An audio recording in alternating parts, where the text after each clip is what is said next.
শনিবার বিকেলে উপদ্রুত এলাকায় যাওয়ার জন্য সন্দেশখালীতে এসে পৌঁছান কামদুনির প্রতিবাদী মঞ্চের দুই পরিচিত প্রতিবাদী মুখ মৌসুমী কয়াল ও টুম্পা কয়াল। কিন্তু বেজাবের প্রতিনিধিদের পর তাদেরও পুলিশ গ্রামে ঢুকতে বাধা দেয়। প্রতিবাদে তারা পুলিশ ব্যারিকেডের সামনে বসে বিক্ষোভ দেখাতে শুরু করেন।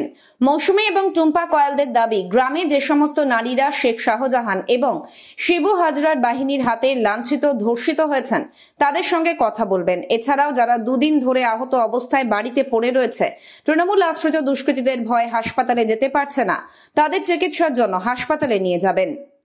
দেখুন, আমরা তো বিভিন্ন সংবাদ মাধ্যমে দেখছি যে সন্দেশখালীর মানুষের উপরে কিভাবে অত্যাচার হচ্ছে, সন্দেশখালীর অসহায় মা বোনেরা কিভাবে তারা চিৎকার করছে, কারণ তাদের দেওয়ালে আজ পিঠ থেকে গেছে, তারা অসহায়। তার জন্যই কিন্তু তারা হাতে আজ ঝাঁটা লাঠি দা নিয়ে বেরিয়েছে। কারণ ওখানকার সন্দেশখালীর যে মা বোনেরা দাবি করছে যে সেখানে নাকি বাড়িতে বাড়িতে গিয়ে দেখে যে কোথায় সুন্দরী মেয়েরা আছে, সেখান থেকে নাকি মেয়েদেরকে, বাড়ির বউকে তুলে নিয়ে গিয়ে পার্টি অফিসে তাদের উপরে অত্যাচার করা হয়।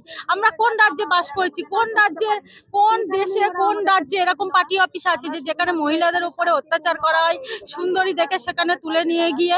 তো আমরা দ্বিতীয় কোনো সন্দেশখালী বা দ্বিতীয় কোনো কামদুনির মডেল আমরা রাজ্যে হতে দিতে পারবো না। আমরা সন্দেশখালীর মা বোনেদের পাশে আছি।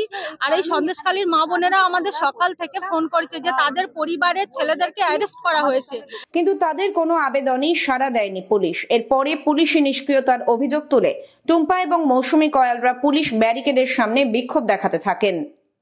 সন্দেশখালী থেকে সুকান্ত চট্টোপাধ্যায়, ওঙ্কার বাংলা।